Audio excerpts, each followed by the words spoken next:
하나님 말씀은 로마서 14장 1절로 12절 말씀입니다. 로마서 14장 1절로 12절 말씀입니다. 함께 읽겠습니다. 믿음이 연약한 자를 너희가 받되 그의 의견을 비판하지 말라.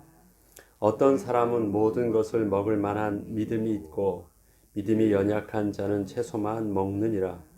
먹는 자는 먹지 않는 자를 업신여기지 말고 먹지 않는 자는 먹는 자를 비판하지 말라. 이는 하나님이 그를 받으셨음이라. 남의 하인을 비판하는 너는 누구냐? 그가 서 있는 것이나 넘어지는 것이 자기 주인에게 있음에 그가 세움을 받으리니 이는 그를 세우시는 권능이 주께 있음이라. 어떤 사람은 이 날을 저 날보다 낮게 여기고 어떤 사람은 모든 날을 같게 여기나니 각각 자기 마음으로 확정하일지니라. 나를 중히 여기는 자도 주를 위하여 중히 여기고 먹는 자도 주를 위하여 먹으니 이는 하나님께 감사하며 먹지 않는 자도 주를 위하여 먹지 아니하며 하나님께 감사하느니라. 우리 중에 누구든지 자기를 위하여 사는 자가 없고 자기를 위하여 죽는 자가도 없도다. 우리가 살아도 주를 위하여 살고 죽어도 주를 위하여 죽나니 그러므로 사나 죽으나 우리가 주의 것이로다. 이를 위하여 그리스도께서 죽었다가 다시 살아나셨으니 곧 죽은 자와 산 자의 주가 되려 하심이라. 내가 어찌하여 내 형제를 비판하느냐? 어찌하여 내 형제를 업신 여기느냐? 우리가 다 하나님의 심판대 앞에 서리라. 기록되었으되 주께서 이르시되 내가 살았노니 모든 무릎이 내게 꿇을 것이요 모든 혀가 하나님께 자백하리라 하였느니라. 이러므로 우리 각 사람이 자기 일을 하나님께 직고하리라. 아멘. 획일성과 통일성은 좀 다른 말이죠. 획일성, 통일성 어떻게 차이가 날까요?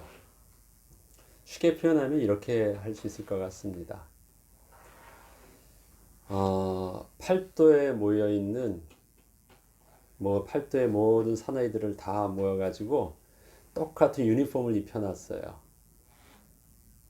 그러면 그 사람들은 그 다양성이요 다 없어지고 똑같은 그냥 군인이 됩니다.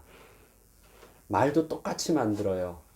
끝에 말은 다 나아까 자기의 말투라는 것을 허용하지 않습니다. 그래서 처음에 이제 군대 소집을 하면 보충대를 거쳐서 훈련소를 갑니다. 훈련소에서 이제 나오기까지 신병훈련소에서 훈련을 받고 나오기까지의 모습을 장정이라 그래요. 장정. 그들이 훈련소를 갈 때는 훈병이라고 합니다. 그 다음에 훈련소를 퇴소하면 그 다음부터는 군인이라고 해요. 그래서 사람이 아닌 군인을 만들어 놓습니다. 획일하게 만들어 놓는 거예요. 딱 명령에 복종하고 하나만 생각하는 똑같은 사람을 만들어 놓습니다. 다양성을 허용하지 않는 특별한 조직입니다. 통일성은 뭘까요? 그렇게 똑같은 유니폼 군복을 입혀놓는 것이 아닙니다. 옷은 다 다양하고요. 말투도 다 다양하고 얼굴도 다 다양하고 성별도 다 다양합니다. 그런데 동일한 것을 바라보고 있어요. 방향을 같은 것을 바라보고 있어요. 그것이 통일성입니다. 같은 곳을 한 곳을 바라보고 있으니까 그것이 같은 방향성에서요. 다른 것처럼 보이는데 같은 방향성으로 이렇게 움직여집니다. 왜요? 같은 한 곳을 바라보고 있거든요. 그래서 그들 손에 그들 몸에 옷을 입혀놓는 것이 아니라 그들 손에 나침판을 쥐어져 있고 그들의 눈이 한 곳을 바라볼 수 있도록 초점을 맞추어지는 것입니다. 통일성입니다. 교회 안에서 그리스도인이 되었을 때 머리 대신 예수 그리스도의 우리의 몸된 그의 지체가 되었을 때 우리를 군복을 입혀 놓으신 것이 아니라요. 그의 몸의 지체가 되게 하셨습니다. 그래서 획일성 있는 조직이 아니라 통일성 있는 한 몸을 이루게 하셨습니다. 은사를 영어로 기프트라고 하죠. 헬라어로는 카리스마라고 합니다. 히브리어로는. 죄송합니다. 헬라어로는 카리스마라고 합니다. 둘 다 그 원이 뭐냐면 은사예요. 하나님께서 주신 선물이라는 것입니다. 은사는 선물. 그럼 그건 하나님이 우리에게 거저 주신 것이에요. 내가 획득한 것이나 내가 뭘 어떻게 만든 것이 아니라 받은 것입니다. 근데 교회 안에서 하나님이 주신 선물대로요, 굉장히 다양하게 주셨대요. 가르치는 자로, 섬길 수 있는 자로, 다스릴 수 있는 자로, 뭐 여러 가지 하나님께 주신 다양한 은사 속에서 다양한 역할들을 또 하나님이 주신 교회 안에서의 공동체 안에서 한 몸 된 지체 안에서 그렇게 하실 수 있도록 하셨습니다. 우리 그런 말 있잖아요. 굉장히 그 직업 의식에 따라서 그 사람의 직업에 따라서 이 보는 시각이나 말하는 말투나 생각하는 사고방식이 굉장히 다르다고 하죠. 그럴 수밖에 없습니다. 거기에 특화되어 있어서 그렇게 집중하기 때문에 사람은 그 성격이 나오고 그 다음에 특징이 나옵니다. 의사는 의사답게 생각을 하고요. 또 교수는 교수답게 생각합니다. 또 일하는 사람은 일하는 사람답게, 또 메케닉은 메케닉답게, 엔지니어는 엔지니어답게 다 생각하는 어떤 그 방식들이 다 다양해요. 그런데 그 다양성을 누가 만들어 놓으셨냐면 하나님이 만드신 것입니다. 하나님이 그렇게 하셨어요. 그리고 그것을 아무런 부딪히지 않도록 하나님께서 그 머리를 예수 그리스도가 머리가 되게 하셔서 그러한 다양성들이 통일성 있게 유기체적으로 움직일 수 있도록 하나님께서 우리를 한 몸 되게 하여 주셨습니다. 다른 것이 이상한 것이 아닙니다. 다양한 것이 이상한 것이 아니고 잘못된 것도 아닙니다. 하나님께서 우리에게 은사로 선물로 주셔서 하나님께서 분명히 하나님의 창조 속에서 의도하신 것입니다. 이 땅에 거룩한 하나님의 백성을 만들 때 군대 조직을 만들어 놓은 것이 아니거든요. 우리를 예수 그리스도의 거룩한 군사로도 표현합니다만 우리의 본래 각자 다양성들은 하나님께서 교회의 모습을 통해서 예수 그리스도와 그의 지체된 우리의 모습을 통해서 분명히 우리의 정체성을 명확하게 하여 주셨습니다. 이러한 하나님의 창조의 섭리 속에서 우리에게 주신 다양성이요, 우리 인간의 가지고 있는 죄로 부패한, 죄로 오염된 우리의 각자 개개인의 죄성과 부딪히면 거기서부터 뭐가 나옵니까? 갈등이 나와요. 나올 수밖에 없죠. 왜요? 죄성의 가장 근본의 뿌리는 뭐냐면 내가 왕이니까. 나 중심적으로 세상이 돌아가니까. 그래서 다양성들을 인정하지 않고요. 우리 체질적인, 우리의 육신의 체질적인 죄로 오염된 어떤 그 성향적인 부분들은요, 내 식대로 안 되는 것이 싫어요. 내 식대로 안 되어지는 것이 비판적이에요. 할 수만 있다면 내 식대로 뭔가를 고쳐놔야 돼요. 그게 그냥 우리의 성향이에요. 우리가 구원받은 하나님의 백성이 되었어도 상처 입은 우리의 또 죄로 오염되어졌던 우리의 육신의 성향은요, 그 체질적인 부분들을 그냥 가지고 있어요. 그래서 그것이 교회 안에 있어도 그리스도인이라 할지라도 예수를 주로 고백하고 하나님께 찬양하는 거룩한 예배자의 모습으로 서 있다 할지라도요, 나랑 다른 거는 싫은 것이고요, 나랑 의견 차이가 나면 내가 드러내려고 하는 것은 그냥 우리의 모습의 당연한 모습들이에요. 왜요? 우리가 그렇게 지금 저의 모습이 온전하지 않거든요. 이 땅에 사는 우리 육신의 모습이 그렇거든요. 하나님이 주신 다양성과 우리 죄성이 부딪혔을 때 오는 그 갈등들, 그나마 그것이 교회 안에서 주의 성령 안에서 말씀 속에서 통제되고 있지만 세상은 그런 통제함이 없어요. 그래서 세상은 그것이 이제 약육강식이나 아니면 그들의 적자 생존의 원리에 따라서요.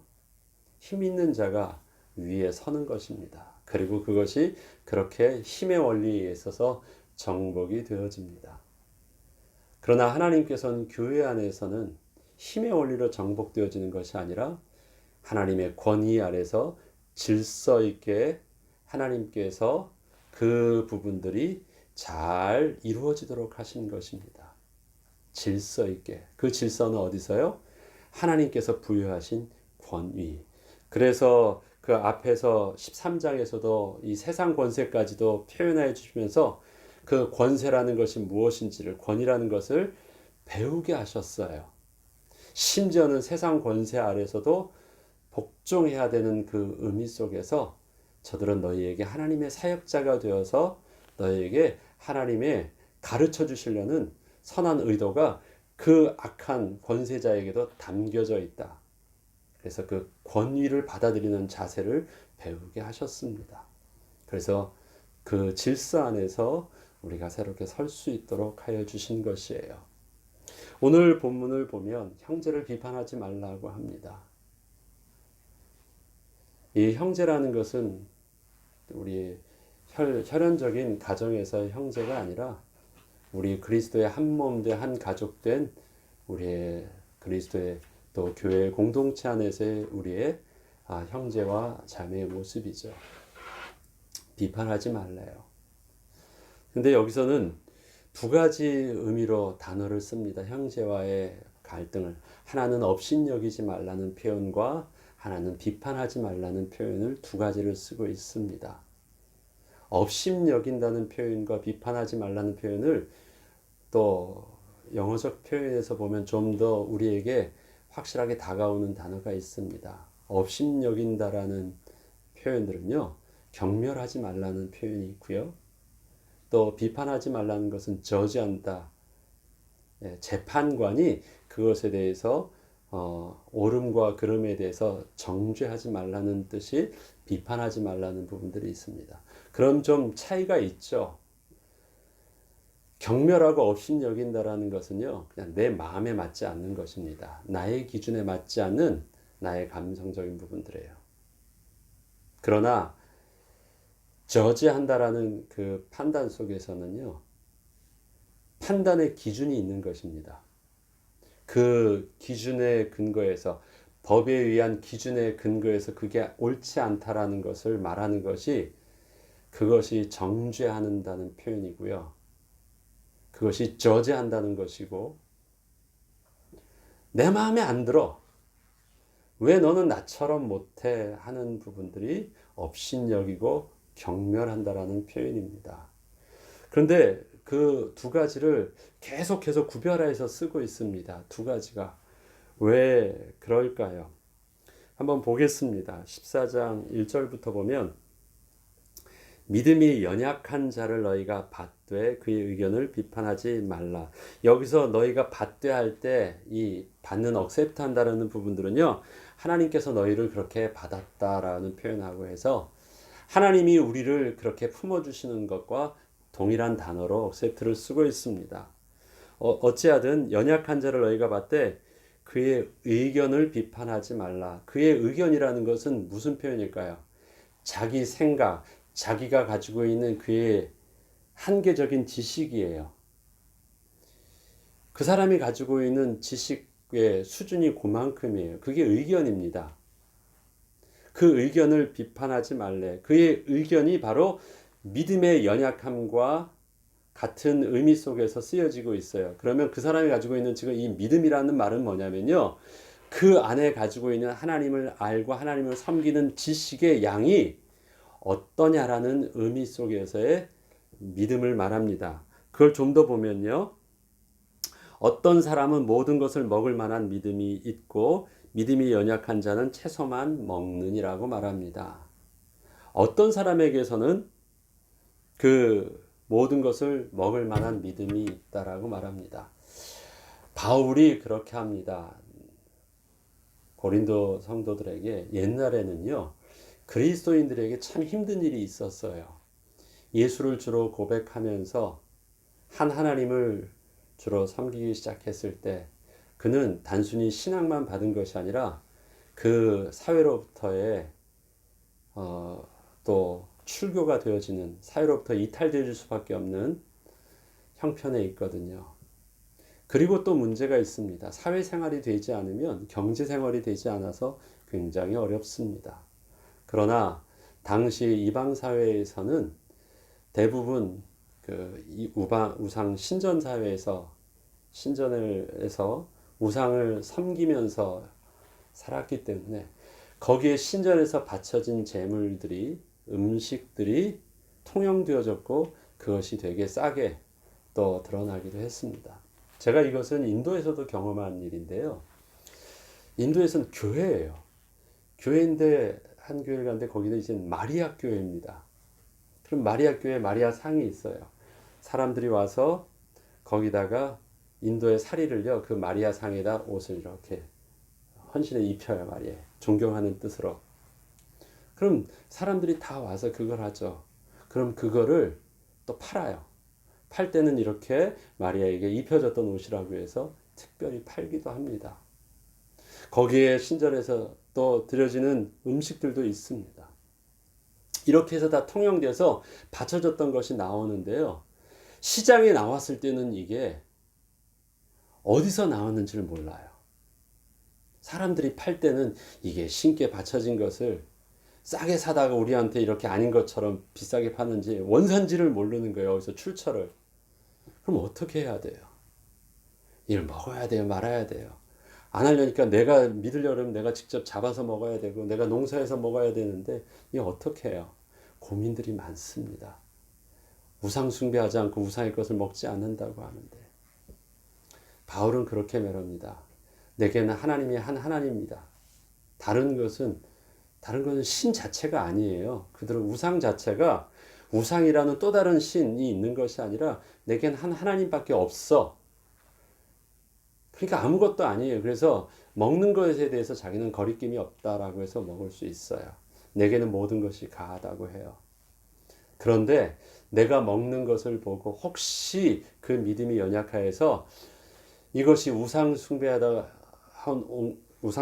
나온 그 음식을, 다른 신께 바쳐진 음식을 마치 먹는 것처럼 나를 보고 시험 드는 자가 있으면 나는 그것이 하나님 앞에서 죄가 되는 줄 알기 때문에 나의 믿음의 분량 중에서는 먹을 수도 있지만 저들 향해서 내가 능히 먹지 않는다라고 표현을 합니다. 다른 거예요. 어떤 사람에게는 먹을 만한 믿음이 있다? 그래요. 바울에게 있어서는요. 또 바울과 같은 어떤 하나님에 대한 정확한 올바른 지식이 있고 믿음이 있고 구원의 확신이, 복음의 비밀이 있는 사람은요. 마음대로 할 수 있어요. 그러나 어떤 사람에게 있어서는 그의 신앙적인 배경이나 그의 체질들이 그렇게 못하는 수도 있어요.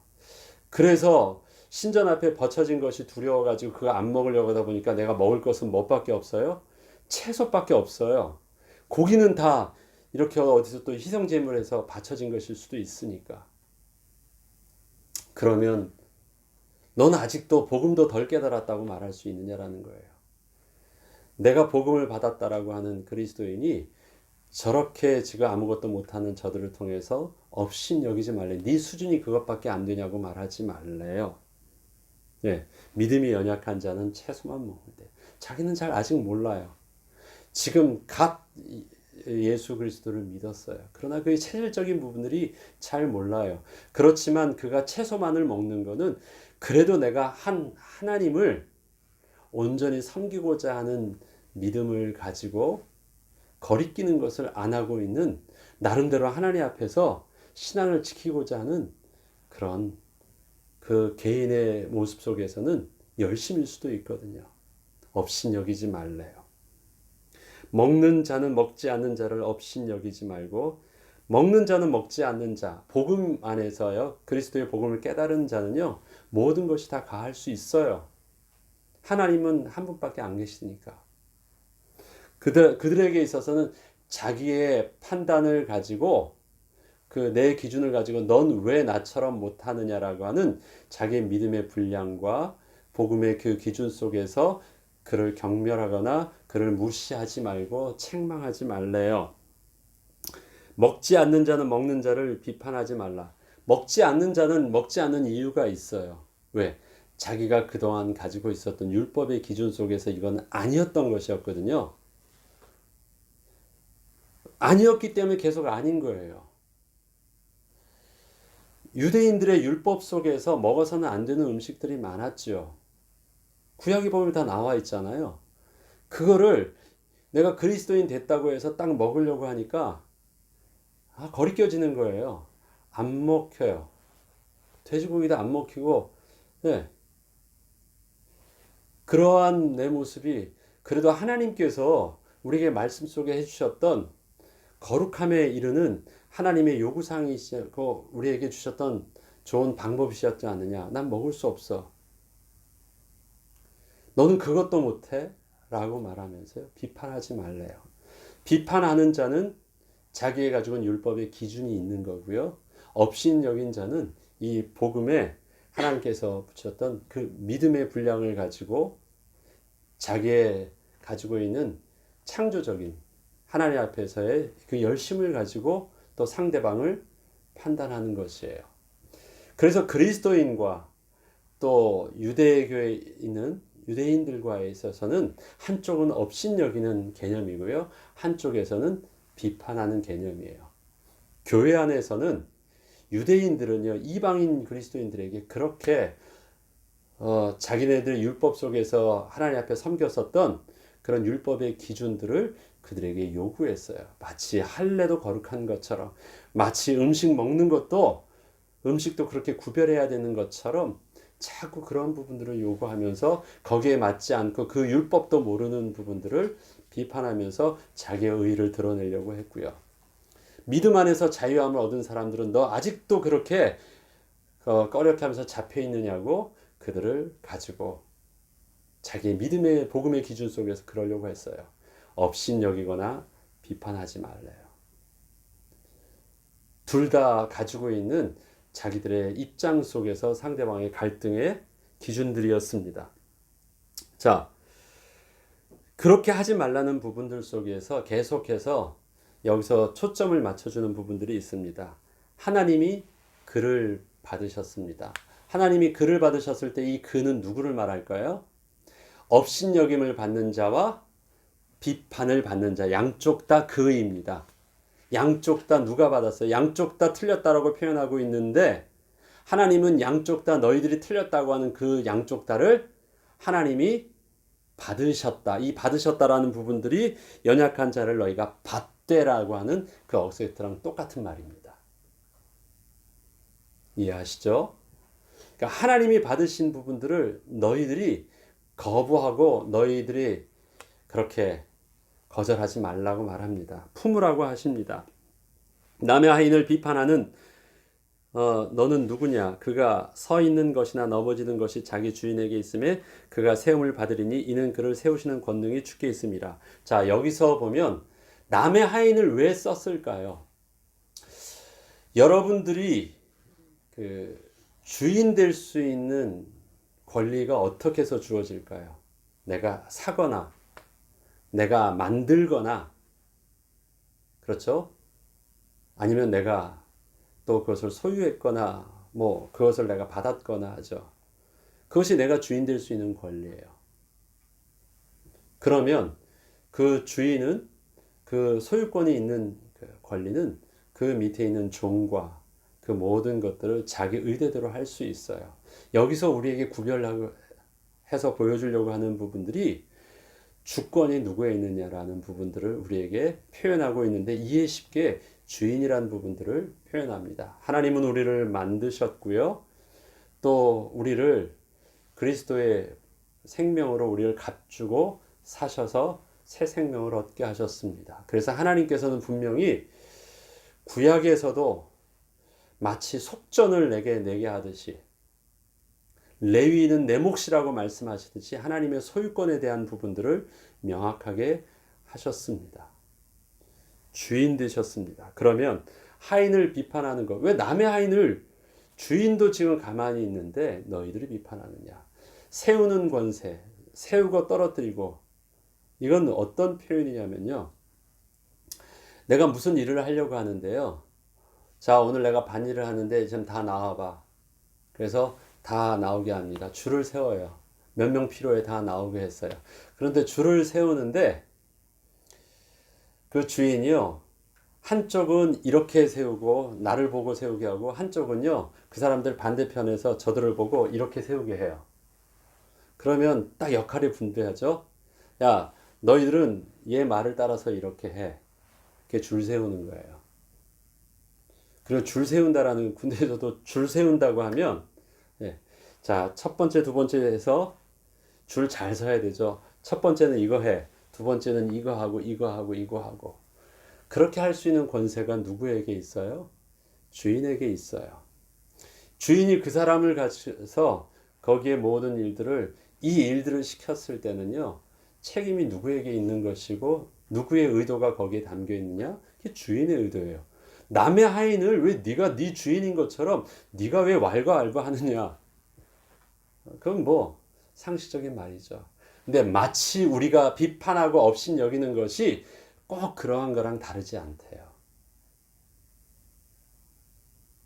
하나님이 우리의 모습을요, 내 믿음의 분량과 내 실력과 내 수준 속에서 보면 아무것도 아니고 그렇게 하면 안 될 것 같은데, 하나님이 그 자리에 세우셨고요. 하나님이 그 일들을 하게 하셨어요. 하나님이 그렇게 세워지게 하셨어요.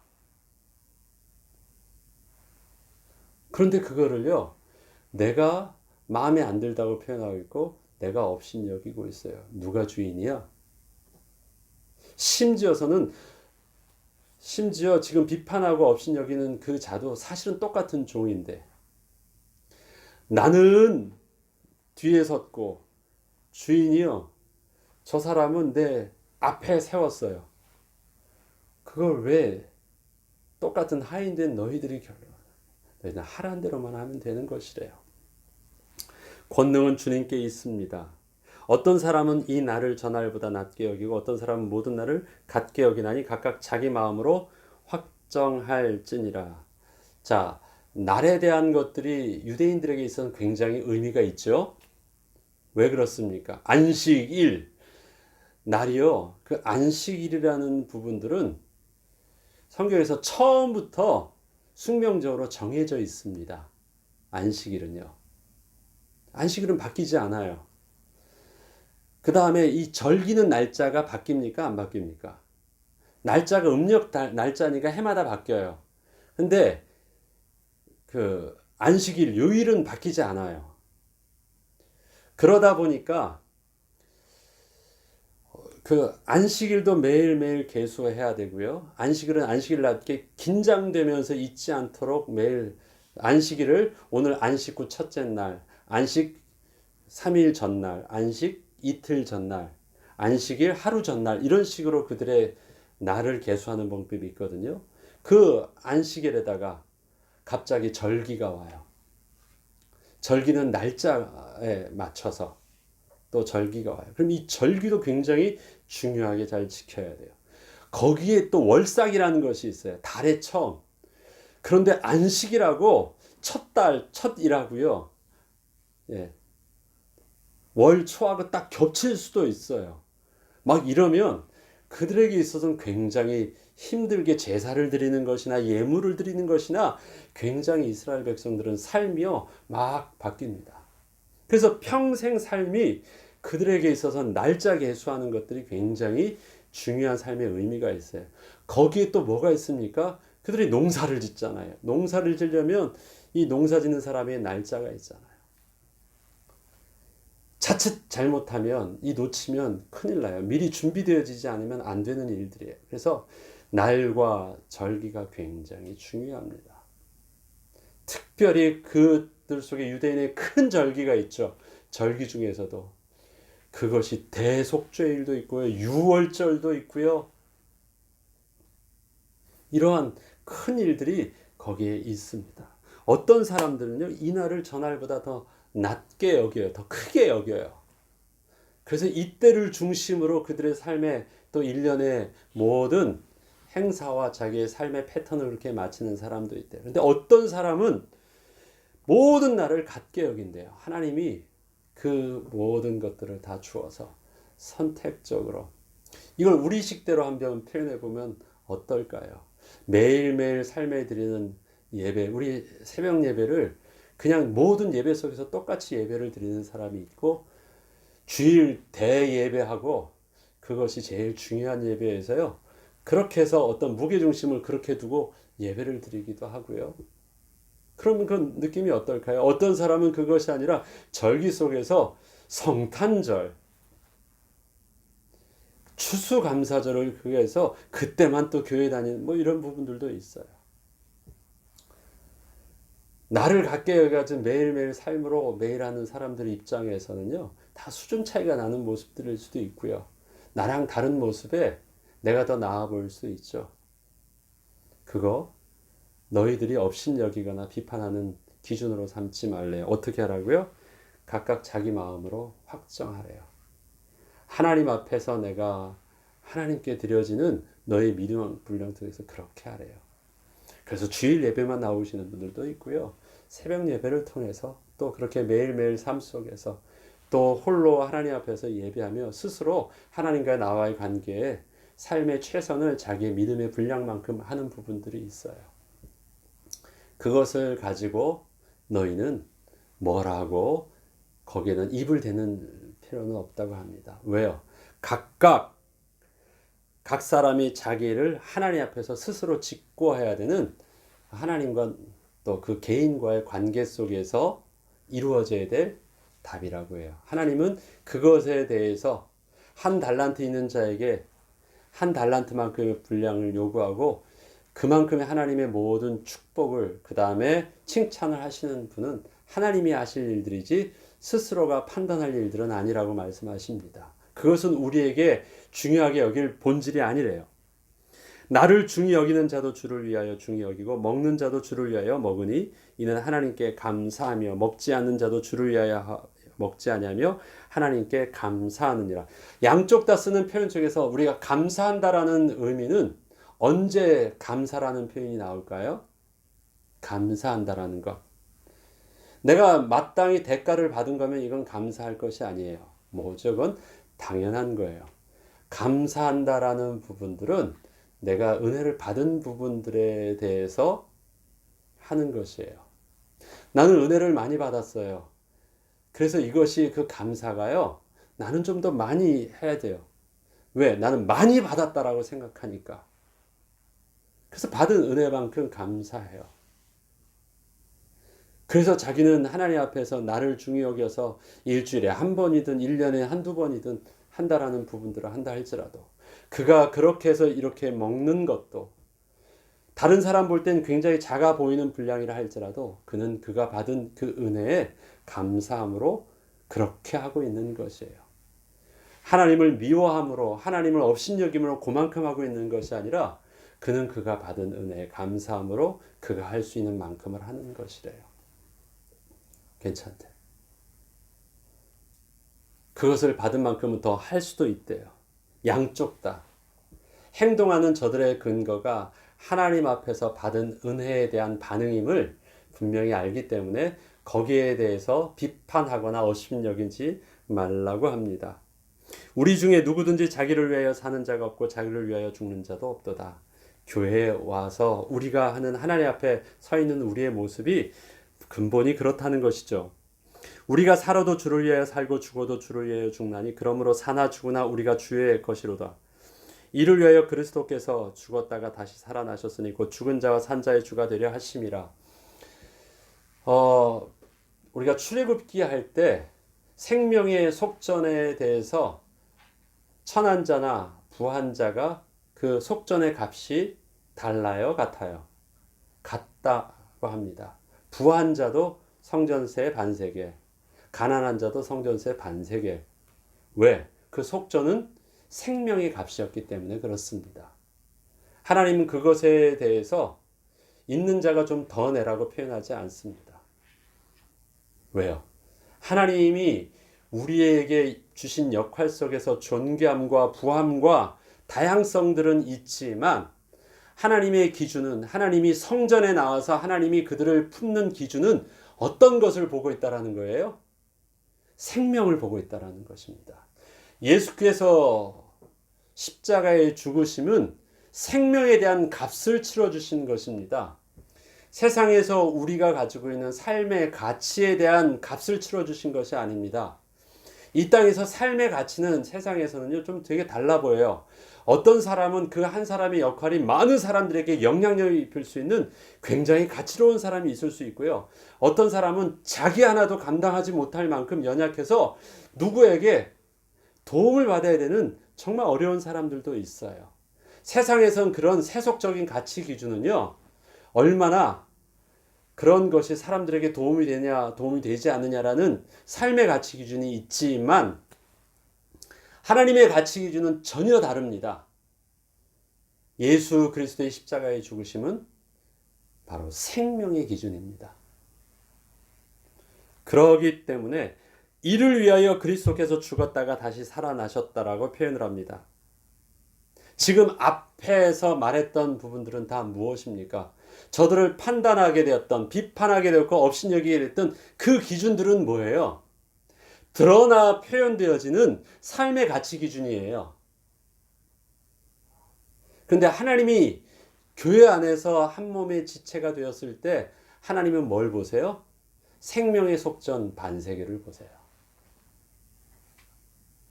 그래서 교회 안에 그리스도께서 부르신 바 되었던 하나님의 백성들은 다 무엇에 대해서 빚진 자예요? 그리스도의 생명에 대해서 빚진 자예요. 그리고 뭐만 의무적으로 가지고 오면 돼요? 그 생명값 반세겔만 가지고 오면 돼요. 그것이 그의 손에 있느냐 없느냐만 봐요. 그 생명값 반세겔이 뭐예요? 예수 그리스도로 옷 입는 것이고 그리스도의 약속하신 언약의 피만 붙잡는 것입니다. 그것만이 은혜의 보좌 앞에 담대해 나갈 수 있는 유일한 것이에요. 내가 생각하고 있는 업신여길 수 있다고 생각했던 나의 의로움과 나의 옳음과 나의 부함과 나의 믿음의 더함이 하나님 앞에 나아갈 수 있는 어떠한 조건도 되고 있지 않아요. 그래서 한마디로 기준으로 딱 조이는 통일성은 뭐예요? 그리스도께서 우리를 위하여 죽었다가 다시 부활하셨다. 그리고 산자의 주가 되셨다. 딱 그걸로 통일성 있게 모든 것이 정리가 되었습니다. 내가 어찌하여 내 형제를 비판하느냐? 어찌하여 내 형제를 업신여기느냐? 교회 안에서 히브리인과 이방인의 그 구별들을, 히브리인과 헬라인의 구별들을 왜 교회 안에서 자꾸 하려고 하느냐? 그것이 비판과 업신여김의 두 관계이죠.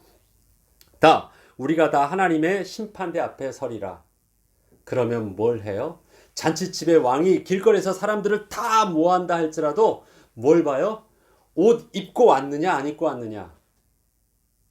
그것만 봐요.